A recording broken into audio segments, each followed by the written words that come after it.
ಕಾಂಗ್ರೆಸ್ನ ನೂತನ ಶಾಸಕ ಸಿಪಿ ಯೋಗೇಶ್ವರ್ ಆಡಿದಂತಹ ಆಪರೇಷನ್ ಮಾತು ರಾಜ್ಯ ರಾಜಕಾರಣದಲ್ಲಿ ಸಂಚಲನಕ್ಕೆ ಕಾರಣ ಆಗಿತ್ತು. ಯೋಗೇಶ್ವರ್ ಅವರ ಆಪರೇಷನ್ ಮಾತಿಗೆ ಜೆಡಿಎಸ್ ಶಾಸಕರುಗಳು ಕೂಡ ಈಗ ತಿರುಗೇಟನ್ನ ಕೊಟ್ಟಿದ್ದಾರೆ.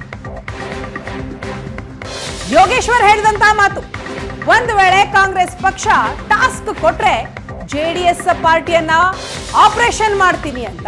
ಈಗ ಆಪರೇಷನ್ ಅಸ್ತ್ರಕ್ಕೆ ಜೆಡಿಎಸ್ ಶಾಸಕರು ಒಗ್ಗಟ್ಟಿನ ಮುಖಾಂತರ ತಿರುಗೇಟನ್ನ ಕೊಟ್ಟಿದ್ದಾರೆ. ಯಾವ ಕಾರಣಕ್ಕೂ ಜೆಡಿಎಸ್ ಬಿಡಲ್ಲ ಅಂತ ಶಾಸಕರು ಹೇಳಿದ್ದಾರೆ.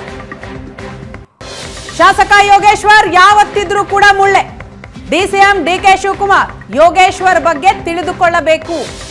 ಯೋಗೇಶ್ವರ್ ವಿರುದ್ಧ ಶಾಸಕ ಸುರೇಶ್ ಬಾಬು ವಾಗ್ದಾಳಿ ನಡೆಸಿದಂತಹ ಪರಿ ಇದು. ನಮ್ಮ ಜೆಡಿಎಸ್ ಶಾಸಕರು ಖರೀದಿ ಆಗೋದಿಲ್ಲ. ಗೌಡರ ಬಗ್ಗೆ ಮಾತಾಡೋಕೆ ಯೋಗೇಶ್ವರ್ಗೆ ಯೋಗ್ಯತೆನೇ ಇಲ್ಲ.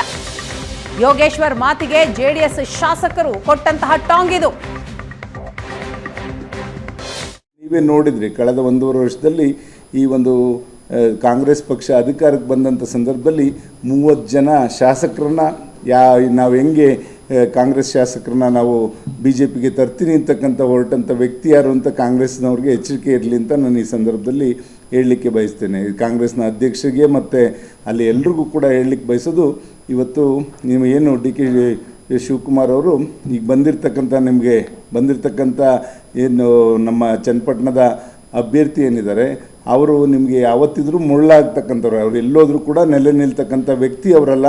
ಆದ್ದರಿಂದ ಇಲ್ಲಿ ನಮ್ಮಲ್ಲಿ ಏನು ಜನತಾದಳದ 15 ಜನ ಶಾಸಕರನ್ನ ನೀವು ಟಾಸ್ಕ್ ಕೊಟ್ಟರೆ ಏನು ನಾವು ಕರ್ಕೊಂಬರ್ತೀನಿ ಅಂತಕ್ಕಂಥ ಒಂದು ಭಾವನೆಯನ್ನು ವ್ಯಕ್ತಪಡಿಸಿದರೆ, ಖಂಡಿತ ಒಂದು ಹೇಳಲಿಕ್ಕೆ ಬಯಸ್ತೇನೆ, ಜನತಾದಳ ಯಾವತ್ತೂ ಕೂಡ ಯಾರಿಗೂ ಮಾರ್ಕೊಂಡಂಥದ್ದಲ್ಲ. ನಮ್ಮದು ಸ್ವಂತ ಶಕ್ತಿನಲ್ಲಿ ಇವತ್ತು ಅಧಿಕಾರಕ್ಕೆ ಬಂದಿರತಕ್ಕಂಥದ್ದು. ನೀವು ನೋಡಿದರೆ 2 ಜನ ಇದ್ದಂಥ ಸಂದರ್ಭದಲ್ಲೂ ಕೂಡ ಜನತಾದಳ ಇನ್ನೇನು ಮುಳುಗೋಯ್ತು ಅಂತ ಇಡೀ ರಾಜ್ಯದಲ್ಲಿ ಎಲ್ಲರೂ ಕೂಡ ಹೇಳೋವಂಥ ಸಂದರ್ಭದಲ್ಲೂ ಕೂಡ ಫಿನಿಕ್ಸ್ ಥರ ದೇವೇಗೌಡರ ಮೇಲೆ ಬಂದಂಥ ನಿದರ್ಶನಗಳು ಕೂಡ ಇಲ್ಲಿರೋದ್ರಿಂದ ದಯಮಾಡಿ ಯಾರೂ ಕೂಡ ಜನತಾದಳನ ಲಘುವಾಗಿ ತಗೋಬೇಡಿ ಅಂತ ನಾನು ಈ ಸಂದರ್ಭದಲ್ಲಿ ಎಚ್ಚರಿಕೆಯನ್ನು ಹೇಳಲಿಕ್ಕೆ ಬಯಸ್ತೇನೆ. ಆದ್ದರಿಂದ ಇವತ್ತು ನಮ್ಮ ಪಕ್ಷದ ಶಾಸಕರು ಯಾರೂ ಕೂಡ ಮಾರಿ ಹೋಗುವಂಥ ಶಾಸಕರಲ್ಲ. ಇದೇನು ಮಾರ್ಕೆಟಲ್ಲಿ ಸಿಗ್ತಕ್ಕಂಥ ವಸ್ತು ಅಲ್ಲ. ನಮ್ಮ ಶಾಸಕರು ಭದ್ರವಾಗಿರ್ತಕ್ಕಂಥವರೇ ಇರೋದು. ನಾವು 18 ಜನ ಇದ್ದರೂ ಕೂಡ ನಮ್ಮ ಪ್ರತಿಪಾದಿಸ್ಕೊಂಡು ನಮ್ಮ ಪಕ್ಷವನ್ನು ಎತ್ತಿಡಿತಕ್ಕಂಥ ಕೆಲಸ, ನಮ್ಮ ಪಕ್ಷದ ಸಿದ್ಧಾಂತಗಳನ್ನ ಉಳಿಸ್ಕೊಂಡು ಹೋಗುವಂಥ ಕೆಲಸ ನಾವೆಲ್ಲ ಸೇರಿ ಮಾಡ್ತೇವೆ.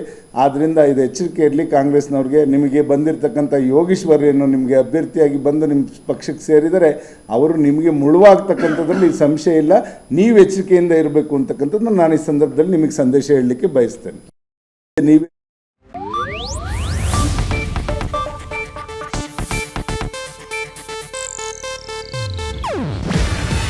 ಇದು ಏಷ್ಯಾನೆಟ್ ನ್ಯೂಸ್ ನೆಟ್ವರ್ಕ್ ಪ್ರಸ್ತುತಿ. ನೀವು ನೋಡ್ತಿದ್ದೀರಾ ಏಷ್ಯಾನೆಟ್ ಸುವರ್ಣ ನ್ಯೂಸ್.